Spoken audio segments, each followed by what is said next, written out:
കൃത്യമായി പറഞ്ഞിട്ടുണ്ട്. യുക്തിവാദികളുമായുള്ള യുദ്ധം യഥാർത്ഥത്തിൽ മുസ്ലിം സമൂഹത്തിൻ്റെ മാത്രം പ്രശ്നമായി അവശേഷിക്കുന്ന ഒന്നല്ല.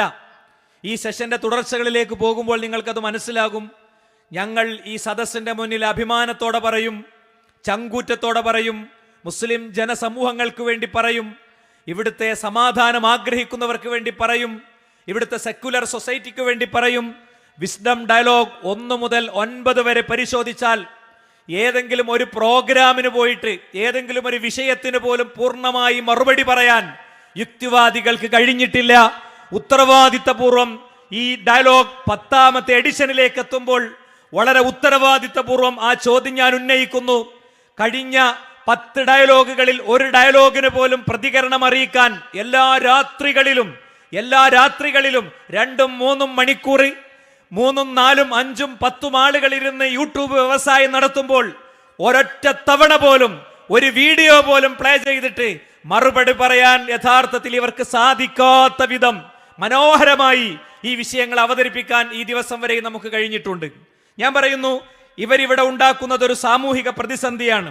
കഞ്ചാവ് ലീഗലൈസ് ചെയ്യണം, കുട്ടികൾക്ക് എപ്പോൾ വേണമെങ്കിലും കഞ്ചാവ് വാങ്ങി വലിക്കാൻ കഴിയുന്ന അവസരം ഉണ്ടാക്കണമെന്ന് ഇവരല്ലാതെ ഇവിടെ ആരാണ് സുഹൃത്തുക്കളെ പറഞ്ഞത്? MDMA ഡോക്ടർമാർ കുറിപ്പെഴുതി കൊടുത്ത് കുട്ടികൾ വാങ്ങുന്ന സ്ഥിതിവിശേഷം ഉണ്ടാക്കണമെന്ന് ഈ ചിന്താഗതി പുലർത്തുന്നവരുടെ അനുയായികളോ അവരുടെ പരിസരത്ത് ജീവിക്കുന്നവരോ അല്ലാതെ ആരാണ് യഥാർത്ഥത്തിൽ പറഞ്ഞിട്ടുള്ളത്? കുടുംബ സംവിധാനം വേണ്ട, കുടുംബ സംവിധാനം ഉണ്ടായാൽ മറ്റൊരു സ്ത്രീയുമായുള്ള ബന്ധം ഭാര്യ പൊറുക്കുകയില്ല, അതുകൊണ്ട് കുടുംബ സംവിധാനം വേണ്ടെന്ന് ഇവരല്ലാതെ ആരാണ് പറഞ്ഞത്? ബെസ്റ്റ് ഫ്രണ്ടിനോട് ഒരു ഐസ്ക്രീം വാങ്ങിത്തരാമോ എന്ന് ചോദിക്കുന്നത് പോലെ സെക്സ് ചോദിക്കാമെന്ന് ഇവരല്ലാതെ ആരാണ് പറഞ്ഞത്?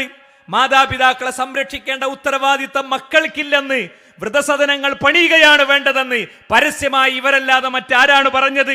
സുഹൃത്തുക്കളെ, വൃദ്ധസദനങ്ങൾ നിർദ്ദേശിച്ചവർ മാതാപിതാക്കൾക്ക് അതിന് പറ്റില്ലെങ്കിൽ രോഗശയ്യയിൽ കിടക്കുന്നതിന് പകരം അവര് ലഹരി മരുന്നിൽ വിഷം കലർത്തി സ്വയം മരിക്കുകയാണ് വേണ്ടതെന്ന് ഇവരല്ലാതെ ആരാണ് പറഞ്ഞത്? സ്വന്തം മാതാവുമായി ഇവരെ ശാരീരിക ബന്ധമാകാമെന്ന് ഇവരല്ലാതെ ആരാണ് പറഞ്ഞത്? ഡയലോഗിന്റെ ശബ്ദം കേൾക്കുന്ന, ഓൺലൈനിലൂടെ കേൾക്കുന്ന കൊല്ലം ടൗണിന്റെ വ്യത്യസ്ത ഭാഗങ്ങളിലുള്ള മനുഷ്യരോട് ഞാൻ പറയുന്നു, ഇത് മുസ്ലിങ്ങളുടെ പ്രശ്നമല്ല, ഇവരൊരു പൊതുപ്രശ്നമാണ്, സാമൂഹിക പ്രശ്നമാണ് എന്ന ബോധ്യത്തോടു കൂടെ തന്നെ നമുക്ക് ഈ കാര്യത്തിൽ മുന്നോട്ട് പോകാൻ കഴിയണം.